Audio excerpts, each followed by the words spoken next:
আরে দাঁড়াও দাঁড়াও, উচ্ছে দেখেই ভিডিওটা স্কিপ করার কোনো দরকার নেই। যা গরম পড়েছে, এই গরমে উচ্ছের এই অসাধারণ রেসিপিটা কিন্তু তোমাদের খুবই ভালো লাগবে।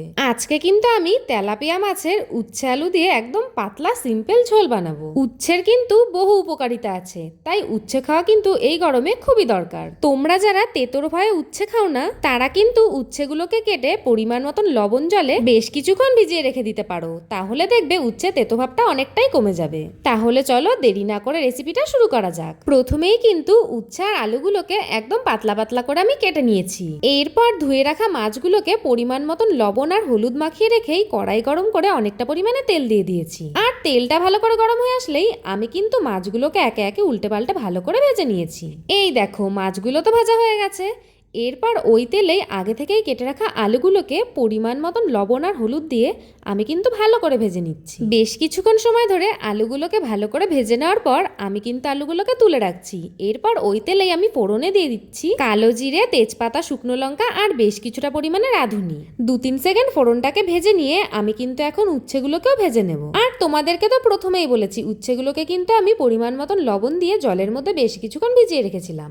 এর ফলে কিন্তু উচ্ছে তেতো ভাবটা একদমই কমে গেছে। আর তোমরা অনেকেই হয়তো উচ্ছে সেদ্ধ করে রান্না করো। উচ্ছে সেদ্ধ করলে কিন্তু উচ্ছের মধ্যে থাকা প্রোটিনগুলো সবই চলে যায়। দেখো উচ্ছেগুলোকে ভালো করে ভেজে নেওয়ার পর আগে থেকেই ভেজে রাখা আলুগুলোকে উচ্ছের সাথে অ্যাড করে আবারও কিন্তু ভালো করে ভেজে নিয়েছি। দিয়ে দিলাম 1 চামচ জিরের গুঁড়ো আর আধা চামচ লঙ্কার গুঁড়ো। সবকিছু ভালো করে ভেজে নিয়েই দিয়ে দিলাম পরিমাণ মতন জল। চলো ঝোলটা ফুটতে ফুটতে আমি আমার প্রিয় কিছু দিদিভাইদের নাম তোমাদের সাথে শেয়ার করি। একজন মিষ্টি দিদিভাই বলছে যে তুমি তোমার ভিডিওতে প্লিজ একবার আমার নামটা নিও। আমার নাম ফতেমা, আমি সোনারপুর থেকে দেখছি। থ্যাংক ইউ সো মাচ দিদিভাই। মৌসুমী মজুমদার দিদিভাই আমাকে কমেন্ট করেছে যে আমি বারাসাত থেকে দেখছি তোমার ভিডিও দেখতে খুব ভালো লাগে, তুমি কিন্তু আমার নামটা নিও। এই তো দিদিভাই আমি তোমার নামটা নিয়ে নিলাম। তনুশ্রী পাল দিদিভাই বলছে আমি তোমার প্রত্যেকটা ভিডিও দেখি, আমি দিল্লি থেকে দেখছি। থ্যাংক ইউ সো মাচ দিদিভাই।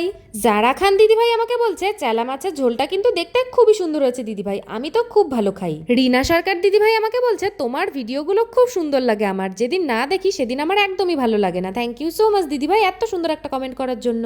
এই দেখো আমার প্রিয় দিদিভাইদের নাম তোমাদের সাথে শেয়ার করতে করতে উচ্ছে আলু দিয়ে তেলাপিয়া মাছের ঝোল কিন্তু আমার একদম রেডি। তোমরা কারা কারা এইভাবে বাড়িতে উচ্ছে আলু দিয়ে মাছের ঝোল খাও আমাকে কিন্তু অবশ্যই জানিও। এই রেসিপিটা খেতেও কিন্তু অসাধারণ হয়েছিল। আজকের মতন এইটুকুই। তোমরা সবাই ভালো থেকো, সুস্থ থেকো। চলে আসবো আবার নতুন আর একটা রান্নার ভিডিও নিয়ে। তো চলো সবাইকে টাটা।